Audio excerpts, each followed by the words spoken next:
Assalamualaikum warahmatullahi wabarakatuh. Waalaikumsalam. Ibu, guru yang satu saja yang berkata-kata mungkin kita bertemu sebentar untuk ada pembahasan.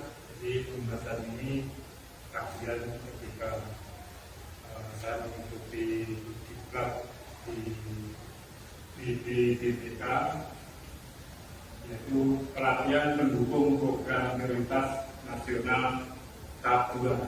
Itu kemarin ada perwakilan guru yang dari populer, kemudian guru SD STEM, kemudian kepala sekolah. Kemudian kemarin kepala sekolah di Kabupaten Masyarakat dan 4 kepala sekolah. Gurunya ada 2, dan gurunya ada 3. Ini akan membahas tentang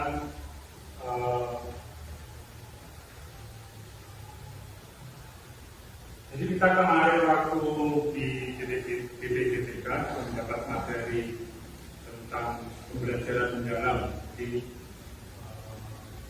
pembelajaran mendalam itu bukan kurikulum baru. Mungkin penjenengan juga di MTMP atau di komunitas belajar sudah mendapatkan informasi tentang pembelajaran mendalam. Jadi tetap kurikulumnya tetap kurikulum merdeka, hanya ada penyesuaian di beberapa hal.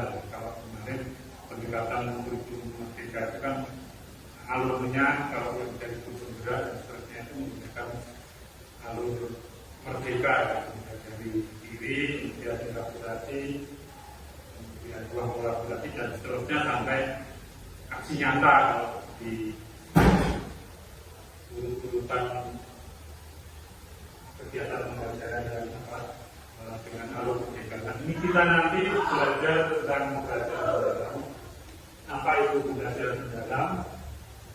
Ya, jadi transformasi pembelajaran menuju pendidikan bermutu. Jadi ini adalah slogan atau cita-cita kita bersama untuk mewujudkan pendidikan yang bermutu untuk semuanya. Jadi tidak ada perbedaan antara siswa di kota, siswa di pedesaan, atau sekolah kecil, atau sekolah besar, dan sebagainya. Kita akan mempelajari tentang pembelajaran mendalam yang transformasinya menuju pendidikan bermutu untuk semua. Nah, kenapa pembelajaran mendalam itu disetuskan? Karena latar belakang. Di latar belakang tentang perubahan masa depan sulit diprediksi. Ternyata dalam kehidupan kita sesuatu itu kadang datang dengan tiba-tiba tidak bisa diprediksi. Seperti mungkin ada sekarang modelnya artificial intelligence, itu kita tidak akan membayangkan membuat film itu hanya dengan memasukkan skrip, membuat istilahnya modul ajar itu sudah hanya memasukkan skrip. Jadi AI akan bekerja untuk memiliki tujuan yang kita inginkan. Itu kalau saya belajar program itu aku lihat untuk merencanakan sebuah proyek itu mungkin 1 semester baru selesai, dan itu pun kalau kita bisa debatnya itu error sintaknya itu bisa banyak sekali. Tapi dengan adanya AI apa yang kita inginkan itu sekarang bisa difasilitasi. Itu perubahan yang sudah terjadi. Kemudian permasalahan mutu pendidikan, terutama literasi pertimbangan mutu pendidikan. Jadi kita di dengan baru ada rapor pendidikan yang mesti bisa sebagai cerminan kita untuk istilahnya melihat tingkat literasi anak seperti apa, tingkat literasi anak seperti apa. Ya.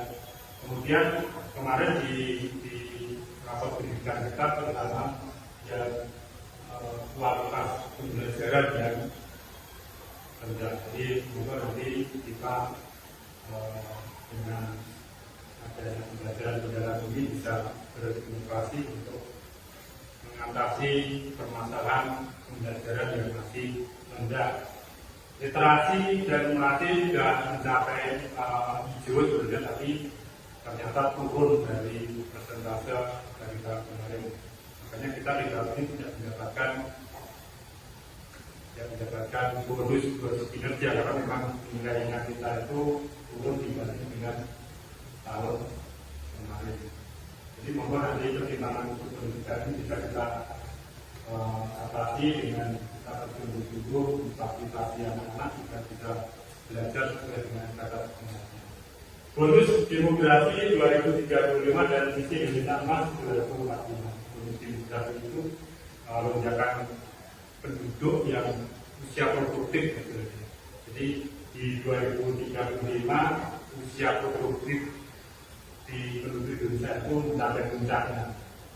Nah ini juga akan menjadi bom waktu kalau tidak bisa diarahkan ke bisa mendapatkan pekerjaan yang sesuai. Banyak orang produktif tapi tidak bisa mendapatkan pekerjaan yang sesuai. Visi Indonesia Emas 2045 ini sudah dicanangkan oleh Presiden Joko Widodo, kemudian dijalankan Presiden Prabowo bahwa di tahun 2045 visi Indonesia Emas akan mencapai mungkin dari Indonesia negara berkembang menjadi Indonesia negara yang maju.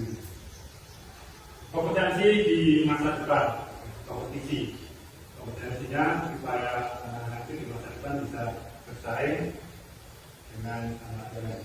Pembelajaran mendarat sebagai solusi mewujudkan pendidikan bermutu. Jadi dari latar belakang bermacam-macam ini dari guru merumuskan untuk mengadopsi pembelajaran mendarat yang sebenarnya itu sudah direncanakan atau dicetuskan oleh ahli dari Australia yang namanya yang jelas itu mulai dari lingkaran yang titik pusatnya itu 8 dimensi profil lulusan, kemudian di profil pembelajaran mendarat seperti apa itu sebenarnya kita mengadopsi dari Fuller namanya dari ahli pendidikan dari ini sebagai cerminan oleh Ibu kemampuan siswa Indonesia itu masih sebenarnya ada dari bisa Indonesia hanya bisa menjawab materi level 3 saja. Jadi soal-soal yang low order thinking skill di level 3 belum ke high order thinking skill. Kalau itu biasanya soal yang tidak bisa diselesaikan dalam sekali tahap, ada 2-3 tahap. Jadi anak kita baru bisa menyelesaikan. Ini contohnya membacanya dibanding dengan negara lain, China, Singapura, Jepang, Malaysia, Thailand, Indonesia itu masih dalam kategori negara 71 masih rendah sekali dibanding sama China. Dan tantangan kita bagaimana literasi ini menjadi sebuah hobi membaca itu kelihatannya mudah tapi itu sulit. Membiasakan membaca itu kita sebagai orang tua, sebagai guru harus rajin mengingatkan pada guru. Misalkan bukan hanya membaca buku, juga membaca Quran. Kalau kita tidak biasakan dan tidak memberi contoh, anak-anak itu juga di rumah kalau tidak dicontohi, dicontohi saja kalau punya ngaji yang seperti tidak akan dilaksanakan, tidak akan serius kalau tidak selalu dimakan. Matematika Indonesia juga masih di bawah Jepang, di bawah Malaysia, di bawah Thailand. Dan saya juga seperti itu. Inilah hasil dari PISA tentang anak-anak belajar Indonesia. Ini masih di bawah negara-negara lain dan ada di sekitar. Apa pembelajaran sejarah?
Rencana pembelajaran dalam kelas SD untuk 5 mata pelajaran itu matematika.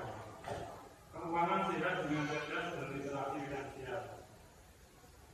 Ini bagus saja.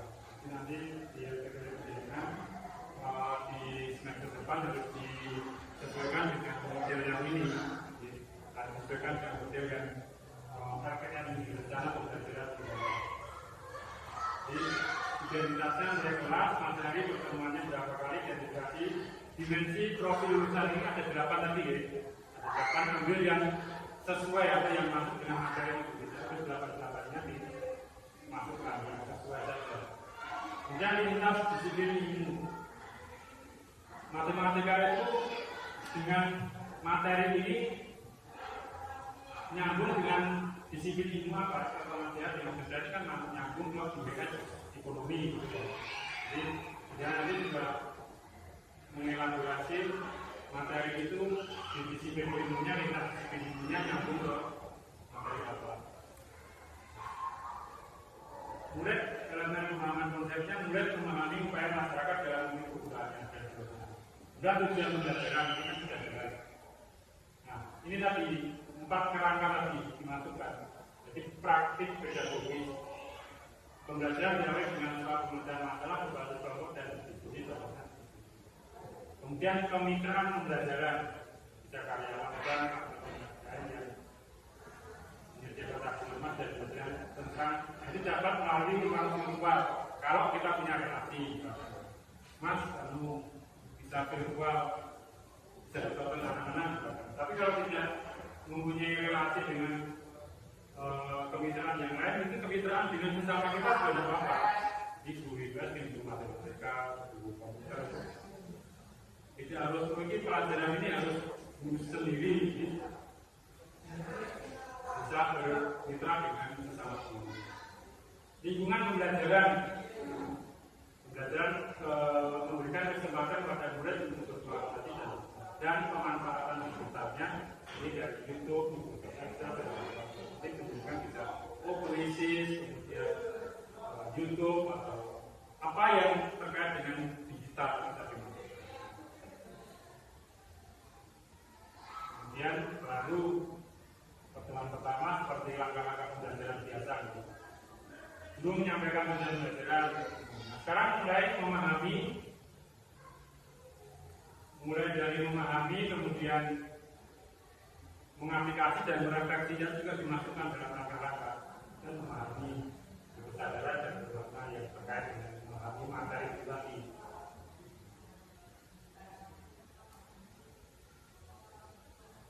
Kemudian ada lokal, misalkan kemudian pertemuan masih dalam kerangka memahami, ini mengaplikasi kesadaran dan jadi ada 3 tahapan yang memahami, mengaplikasi, kemudian nanti terakhir merefleksi dalam langkah-langkah itu sudah muncul mulai dari yang memahami yang bagian mana yang mengaplikasi yang bagian mana yang meredaksi yang benar.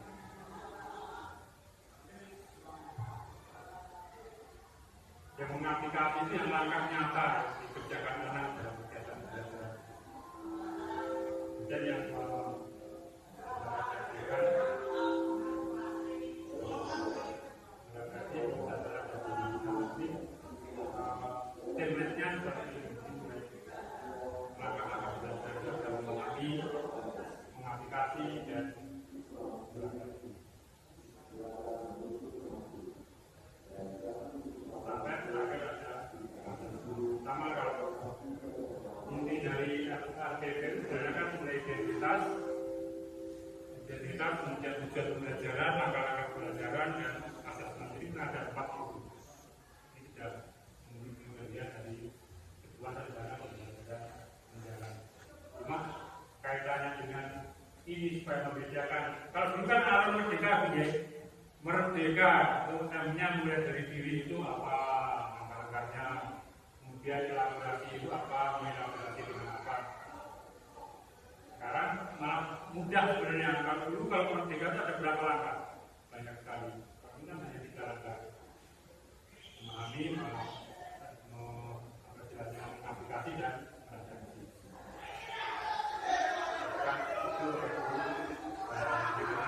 Di semester depan dengan sudah mengajak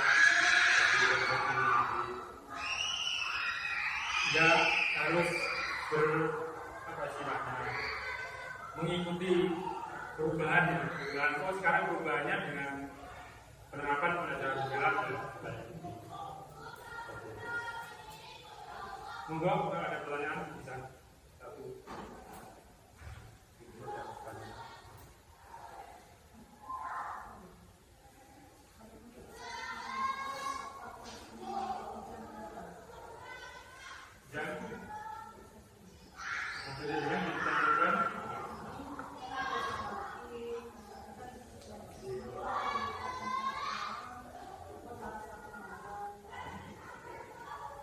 Ya dalam satu materi, iya intinya. Jadi asesmen informatif itu kan asesmen sebelum, jadi asesmen awal saja. Jadi hanya mengukur saja. Kira-kira anak-anak ini materi ini kemampuannya sampai di mana kan? Bisa dibuat pertanyaan-pertanyaan yang mengukur saja. Bukan menilai, formatif itu tidak masuk ke penilaian ya. Tidak ada hanya dengan untuk mengukur saja pencapaian. Sebelum materi itu sebenarnya anak-anak itu sampai di batas kemampuan atau pengetahuan tentang materi itu sampai di mana.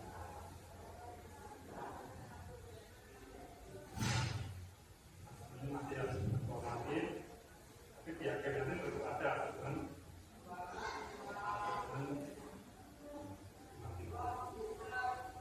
sistematik yang akhir materi itu asesmen. Mengerjakan tugas masalah pelajaran yang diberikan kepada tugas dengan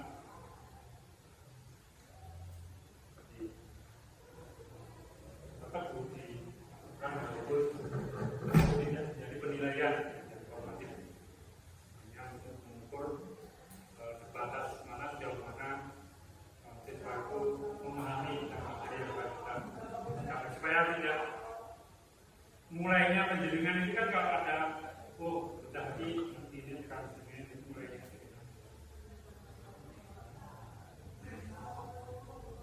ada lagi baru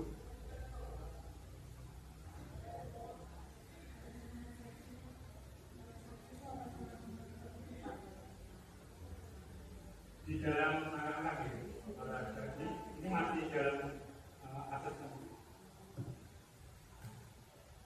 yang terreferensi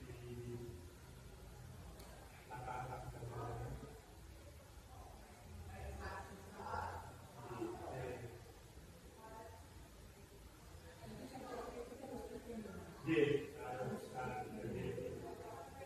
harus ada yang memahami, kemudian mengaplikasi dan adaptasi. Adaptasi kan ukur biasanya kan di sebelum asesmen kan kita Atau ini kan pertanyaannya kan pertanyaan, mengapa kamu memutuskan untuk membeli barang tersebut? Bagaimana kalian melakukan bekerja dan belajar? Ini kan tidak terkait dengan mengatakan hal-hal yang sama. Dan murid menyimpulkan dari hasil simpulan murid itu biasanya tidak, oh anak-anak ini jadi lebih kenal. Atau bisa menggali dari refleksi dari anak. Misalkan mana materi yang kita sampaikan dari awal sampai akhir, mungkin coba jelaskan yang bagian ini, B jelaskan yang bagian ini.